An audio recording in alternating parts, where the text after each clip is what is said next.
Reels वाली बहू। प्रज्ञा को रील्स बनाने का बड़ा ही क्रेज है और वो दिन भर रील्स बनाती रहती है, खाते पीते घूमते फिरते, घर में कॉलेज में। रील्स बनाने के कारण प्रज्ञा पूरे कॉलेज में हाईलाइटेड है।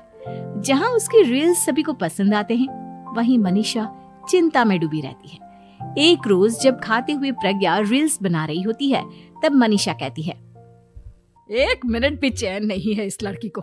ये नहीं कि खाना तो आराम से खा ले, लेकिन नहीं, अरे थोड़ी देर रील्स नहीं बनाओगी तो आसमान नहीं टूट पड़ेगा। अरे मम्मी, इसी को तो कहते हैं डिटर्मिनेशन। तुम नहीं समझोगी ये सब। ए भगवान, इस लड़की को सद्बुद्धि दे। जब देखो तब टेढ़ा बाका मुंह बनाती रहती है। मनीषा की बात का प्रज्ञा पर जरा भी असर नहीं होता और वो खाते खाते रील्स बनाती रहती है। दिन बीतने लगते हैं और देखते देखते प्रज्ञा का कॉलेज भी खत्म हो जाता है। आए दिन कोई ना कोई मनीषा को प्रज्ञा की शादी करवाने का सुझाव दे जाता है। सब ठीक ही कहते हैं, प्रज्ञा की शादी कर देनी चाहिए। अपने घर के काम काज में व्यस्त हो जाएगी तो खुद ही ये रील्स और नाच गाना बंद हो जाएगा। मनीषा और प्रेम प्रज्ञा के लिए एक अच्छा लड़का ढूंढने लगते हैं और तभी विकी का रिश्ता प्रज्ञा के लिए आता है, जिसने प्रज्ञा को उसकी रील्स देखकर पसंद कर लिया था। अगले दिन विकी अपने माता पिता के साथ प्रज्ञा के घर पहुंच जाता है और प्रज्ञा साड़ी पहने हाथों में चाय की ट्रे लिए उनके सामने आती है। जब विकी को पसंद है तो हमें भी बहू पसंद है।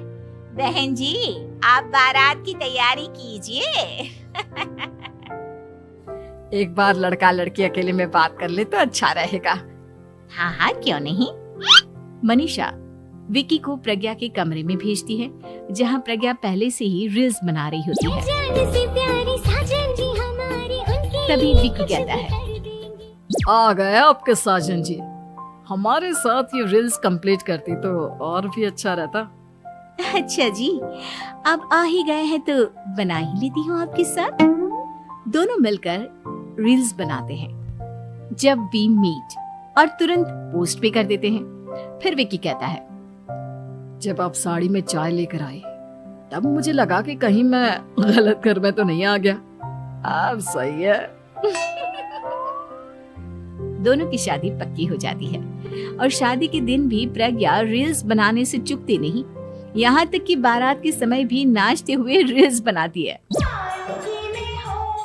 सभी लोग प्रज्ञा की तारीफ के पुल बांध देते हैं और प्रज्ञा नाचती गाती अपने ससुराल चली जाती है। सब कुछ अच्छा चल रहा होता है। प्रज्ञा यहाँ भी दिन भर हर चीज की रील्स बनाती रहती है। लेकिन कुछ दिनों के बाद जब सुनीता कहती है, बहू, ये रील्स के साथ साथ कुछ काम भी कर लिया करो। वैसे तुझे और क्या क्या बनाना आता है? मम्मी जी, वैसे तो सब कहते हैं कि मैं सब कुछ अच्छा बनाती हूँ, लेकिन मुझे लगता है कि मैं मैगी अच्छा बना लेती हूँ। हाँ, कॉफी भी अच्छा बना लेती हूँ और मुंह तो सबसे अच्छा बना लेती हूँ। हैं? अच्छा अच्छा। सुनीता अपना माथा पकड़ लेती है और कहती है, बहू, कुछ खाना बनाना भी सीख लेती। मम्मी जी, मैं लंबी प्लानिंग कर रही हूँ। जल्दी ही मैं इतनी फेमस हो जाऊंगी कि मुझे पैसे मिलने लगेंगे। हम दोनों सास बहू राज करेंगे, राज। नौकर काम करेंगी और लोगों की तो लाइन लगेगी हमसे मिलने के लिए। तेरा दिमाग खराब हो गया है क्या बहू? हंसी मजाक तक ठीक है, लेकिन इस तरह घर नहीं चलते। जितना जल्दी हो इस घर के तौर तरीकों को सीख लो। प्रज्ञा मुंह घुमाकर चली जाती है और तुरंत उसी वक्त एक रील बनाती है। ये देख सुनीता का गुस्सा 7वें आसमान पर चला जाता है और विकी के घर आती ही सुनीता उसे सब कुछ बताती है। विकी भी अब प्रज्ञा की इन हरकतों से परेशान हो जाता है। तुम टेंशन मत लो मम्मा, मैं देख लूंगा। विकी कमरे में जाता है तो देखता है कि प्रज्ञा रील्स बना रही है। विकी बड़े ही प्यार से प्रज्ञा से कहता है, प्रज्ञा, इन सब के लिए मैं तुम्हें मना नहीं कर रहा हूँ, लेकिन फिर भी हर वक्त तो ये अच्छा नहीं लगता ना। समझने की कोशिश करो, मुझे भी तुम्हारा थोड़ा वक्त चाहिए। मैं जब ऑफिस से आता हूँ तो मुझे समय देने की जगह इसी में लगी रहती है। तुम ज्यादा ही सोच रहे हो। तुम भी मेरे साथ रील्स बनाओ ना, तुम्हें भी बहुत अच्छा लगेगा। तुम्हें इज्जत से कोई बात समझ में नहीं आती क्या? दिमाग खराब हो गया है तुम्हारा इस चकाचौंध से। अगर तुमने अपना रवैया नहीं बदला तो मैं तुमसे दूर चला जाऊंगा। तुम ही रिश्ता लेकर आए थे, मुझे लड़कों की कमी नहीं थी और ना आज है। विकी दरवाजा पटक कर चला जाता है। धीरे धीरे विकी प्रज्ञा से दूर होता जाता है। एक रोज मनीषा प्रज्ञा के ससुराल उससे मिलने जाती है। तब सुनीता उससे कहती है, बहन जी, अब आई हैं तो कुछ दिन यहाँ रहकर जाइएगा, आप ही का घर है। हाँ मम्मी, बहुत दिन हो गए तुम्हारे साथ एक भी रील नहीं बनाई मैंने। प्रज्ञा तुरंत अपने फोन में रील्स ऑन कर लेती है। ये सब मुझसे नहीं होता। तेरा ये भूत अभी तक नहीं उतरा क्या? बहन जी, आप कुछ कहती नहीं क्या इसे? जब आप ही कुछ नहीं कर पाई तो मैं कर ही क्या सकती हूँ। सास तो वैसी ही बदनाम है। शाम को घर की लाइट चली जाती है और मनीषा प्रज्ञा से कहती है, मेरे घुटनों में बहुत दर्द हो रहा है, तू लाइट का कुछ इंतजाम करना बेटा। अच्छा, कैंडल जला देती हूँ मम्मा। प्रज्ञा गाते हुए कैंडल जलाती है और खिड़की के पर्दे के पास रख देती है। मनीषा, जिसे बहुत दर्द हो रहा है, वो सो जाती है और प्रज्ञा हमेशा की तरह अपने रील्स में लग जाती है।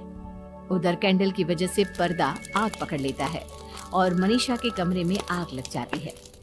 बचाओ, कोई है, बचाओ। सभी भागते हैं और विकी कमरे की आग बुझाने में लग जाता है, लेकिन तब तक मनीषा आधी जल चुकी थी। मनीषा की हालत देख प्रज्ञा रोने लगती है। विकी मनीषा को तुरंत हॉस्पिटल ले जाता है और उसे एडमिट कराता है।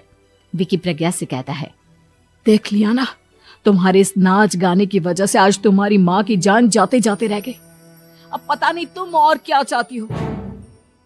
उधर डॉक्टर कहते हैं, इनकी हालत बहुत नाजुक है, आधे से ज्यादा जल चुकी है।